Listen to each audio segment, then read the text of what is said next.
en esta oportunidad retomando un tema que comenzamos a difundir el año pasado a través de la Secretaría de Desarrollo Social, de la que formamos parte, que tiene que ver con la cuota alimentaria, la obligación alimentaria conocido como cuota alimentaria, que es un tema que en la vida cotidiana de muchas personas circula todo el tiempo, que genera muchas veces conflictos, que genera violencias y que en el último tiempo la ley provincial tuvo modificaciones que impactan directamente en la gestión y en el trámite para poder acceder a la cuota alimentaria. ¿Qué es la cuota alimentaria?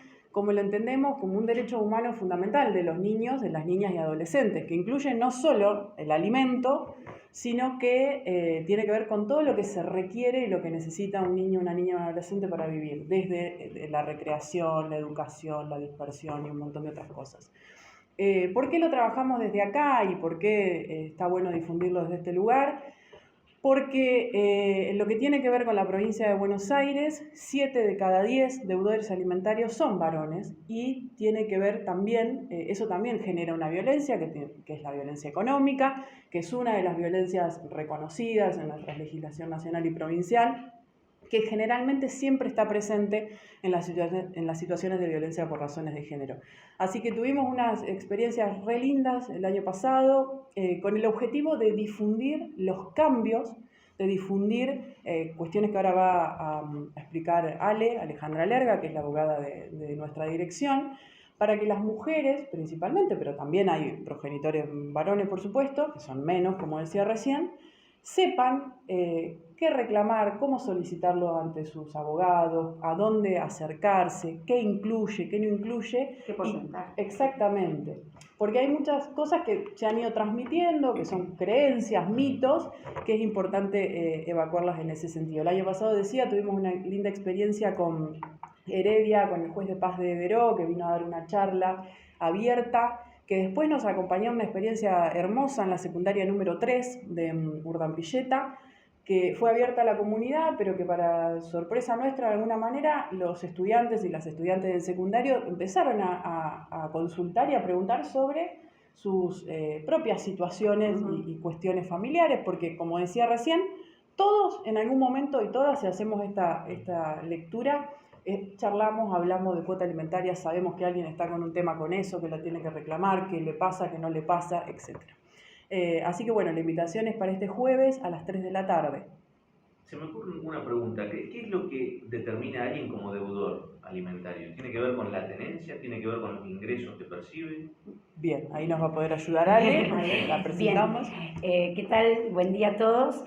Sí, lo que determina el incumplimiento siempre es la voluntad del progenitor, ¿no? Porque Sí. tenemos progenitores que, por ejemplo, tienen un ingreso mensual, lo perciben y demás, y sin embargo no aportan la cuota alimentaria. O sea, eso es independiente. Si trabaja en relación de dependencia tanto como un trabajo no registrado, sucede exactamente lo mismo, porque se trata de la voluntad y de más allá de producida la separación, continuar con el ejercicio de esa responsabilidad parental y lo que también marca nuestro código, que es el deber de los alimentos entre parientes, y dentro de eso entran los hijos. La realidad es que lo que trae esta ley son muchas novedades en cuanto a las herramientas en ese proceso de alimentos para poder exigir esa cuota alimentaria que se adeuda. Entonces, lo importante es que toda la comunidad conozca esas herramientas. Como una de las fundamentales es que se dejó de utilizar el salario mínimo vital y móvil en la determinación de esa cuota alimentaria o el porcentaje a través de recibo de sueldo, que se sigue utilizando. ¿Por qué? Porque lo mejor es cuando hay una retención directa, porque eso garantiza que mes a mes ese niño, niña, adolescente tenga la cuota que le aporta su padre. También hay otros mitos que en esto que vos decías, ¿qué pasa cuando hay un cuidado compartido o un régimen de comunicación alternado? No tiene nada que ver, porque las obligaciones de los padres respecto de sus hijos siguen estando vigentes, en el proyecto de vida en común o por separado. Entonces, lo importante que queremos resaltar y la idea de esta charla es mostrarle a la comunidad y sobre todo a las mujeres y a aquellos también progenitores hombres que también están de ese lado en el reclamo de la cuota, es estas herramientas. Ahora se utiliza como el índice que se utiliza para la determinación de la cuota alimentaria es el índice de crianza, ¿sí? Que está determinado por el INDEC, y se utiliza este índice en particular porque, a diferencia del salario mínimo vital y móvil, que queda muy por debajo de la inflación que tenemos mes a mes, lo que hace el índice de crianza y el INDEC es actualizarlo mensualmente. Entonces, y también se incorpora el costo económico de las tareas de cuidado, que hasta enero del 2025, cuando sale esta nueva ley, entra en vigencia, eso no se tenía en cuenta. Doctora, perdón que le interrumpa. Hay casos de padres, como decíamos que la mayoría, que sacan todos sus bienes a nombre de otra persona.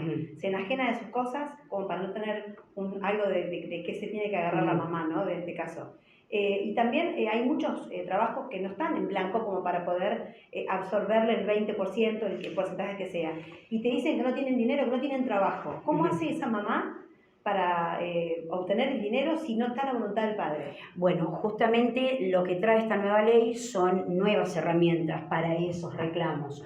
Sobre todo, por ejemplo, cuando el progenitor manifiesta que yo no tengo trabajo, pero se sabe que tiene un trabajo no registrado, se puede hacer averiguaciones o incluso mandar inspeccionar, ¿sí? Y si, supónganse, el empleador dice, no, acá no trabaja nadie, después frente a una inspección se ve que la persona está trabajando, puede haber penalidades, ¿sí? Para ese empleador que está cubriendo a ese progenitor incumpliendo. Después hay otro tipo de herramientas que lo que pasa es que se analiza cada caso en particular. Se está dando mucho eso de que ponen el nombre de otra persona las cosas para no tener bienes, ¿no? Es lo más común para decir no soy solvente frente al pedido. Pero sí, lo que trae esta nueva ley son esas herramientas. Aparte también agiliza, por ejemplo, implementa las notificaciones por WhatsApp, que antes eso no estaba, eran solamente las notificaciones por cédulas judiciales, y eso lo que habilita es que ese progenitor deudor reciba mucho más rápido esa notificación de esa situación a una vía más ágil. Y también otros medios electrónicos. También lo que ha incorporado, además de, como les comentaba, el índice de crianza, sí es la respuesta de los oficios, que antes por ahí, cuando uno manda un oficio porque necesita una información de alguna dependencia pública o estatal, se han achicado los plazos, ¿sí? Que eso también agiliza en encontrar la respuesta, sobre todo porque también ahora también se implementa poder embargar las cuentas, no solamente las cuentas bancarias que tengas, sino las billeteras virtuales, que eso antes no sucedía. Y muchas veces sabemos que por más que trabajen en negro o no tengan el empleo registrado, dinero tienen. Entonces, estas alternativas generan una expectativa y que el proceso de alimentos, que siempre tardan muchísimo, y tenemos muchas experiencias de que hay mujeres que hace 9 años que están reclamando una cuota alimentaria. Entonces, la idea de esta ley fue achicar. Por supuesto que va a haber casos en que se cobra a partir desde la interposición de la demanda en adelante. Sí, eso es todo lo que se va liquidando. Pero bueno, la importancia es de que las mujeres o varones también puedan acceder a esta información, porque es también una forma, acceder a la información de cuáles son los derechos también es una manera de poder ejercerlos. Sí. Y la obligación que tiene que tener que poner un abogado, que sabes que tuviste un hijo o hija, tenés que aportar la parte que corresponde. Porque acá no se trata de que, porque siempre se piensa que esto el castigo, por supuesto, hacia la progenitora, porque por lo general tenemos mujeres en constante reclamo de cuota alimentaria. Pero lo que no ven es que también perjudican a los niños, niñas y adolescentes, que son siempre los que quedan entre medio de ese conflicto de progenitores. Entonces, también es una forma de reducir ese daño colateral, bien, porque son los que siempre quedan entre medio de ese conflicto que antes se decía privado. Entonces, deja de ser privado cuando quienes sufren esos efectos de ese conflicto son niños, niñas y adolescentes. Entonces es importante, sobre todo las mujeres, que hoy en día son las que más tienen las tareas de cuidado al 100%. Además de trabajar. Además de trabajar. Además de trabajar. Entonces, también esta ley viene a decir que si bien las mujeres, además de las tareas de cuidado, tienen 4 o 5 trabajos, el progenitor deudor también debería de no apelar a que no tengo trabajo, sino también salir a buscar. Porque lo que se entiende es que si aquel progenitor deudor goza de buena salud, de edad suficiente para poder procurarse otro trabajo, también lo puede buscar, como hacen la mayoría de las mujeres. Entonces creo que la idea de esto es muy importante para acercar a toda la comunidad esta información, porque hoy en día lo que más ingresa en los juzgados son las cuestiones de familia, ya sea cuota alimentaria y también lo que es régimen de comunicación o cuidado personal. A mí me gustaría agregar que esta sobrecarga también de trabajo, por las cuestiones, obviamente por la obligación alimentaria, la sobrecarga de tener 2 o más trabajos, también genera, hay otra estadística que yo no recuerdo el número, pero que las más endeudadas en la provincia de Buenos Aires son las mujeres, las que salen también a sacar un crédito acá, un crédito en la billetera virtual, en el banco, y eso como la parte más formal, pero sabemos también que hay otras formas de endeudarse informal que son mucho más complejas para abordarlas. También decirles que en el programa de masculinidades que funciona acá, que la coordinadora es Laura Berardo, que trabaja con varones que estén también atravesando procesos judiciales por violencias de género, se asesora y Alejandra ha participado, o sea, quien lo requiera, quien necesite.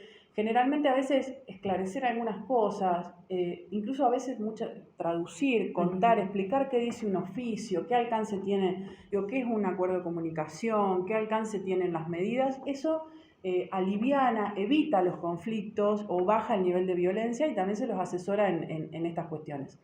Y por último, que me parece que es lo interesante y es un poco lo que nos planteamos como equipo, la idea de poder transmitirle, en este caso a las mujeres, que la justicia tiene, a partir de estas modificaciones, la libertad a la creatividad, a apelar a la creatividad para tomar las medidas que se crean correspondientes para que un deudor alimentario pague la cuota alimentaria. Esto es, si hay alguien que disfruta de un deporte, por ejemplo, o sea, el juez tenemos acá el ejemplo cercano, de Heredia contó ejemplos o casos concretos en donde se le ha prohibido el ingreso a determinados lugares y después la cuota se paga. Tenemos también la cuestión de no poder renovar la licencia de conducir. En el municipio nosotros tenemos una ordenanza que plantea que no se puede ser proveedor municipal quienes figuren en el registro de deudores alimentarios. Empezar a buscar, porque en definitiva no es contra nadie, es en favor de ejercer un derecho de los niños, niñas y adolescentes. Tiene que ver con eso. Entonces, lo que por ahí a veces tratamos de transmitirle a las personas es decir, bueno, quien te defienda, quien te represente o a donde vayas a solicitarlo, decir que se pueden tomar distintas medidas que en este caso están permitidas y que buscan esto, que buscan cumplir con un derecho de los niños, niñas y adolescentes. Recordemos cuándo va a ser la charla. Sí, va a ser este jueves, 13 a las 15 horas, en Casa Abierta, acá en Las Cuagas 177, por supuesto que es abierta y que se pueden acercar. Hay mucha gente. Sí, porque es un ¿Capacidad tema... para cuánta gente hay? Claro. Para muchas. Sí. Hemos tenido charlas acá adentro con 50 personas, así que nos vamos a acomodar y si no lo haremos en el patio, el corazón es grande. Pero bueno, también esto, empezar a generar los espacios...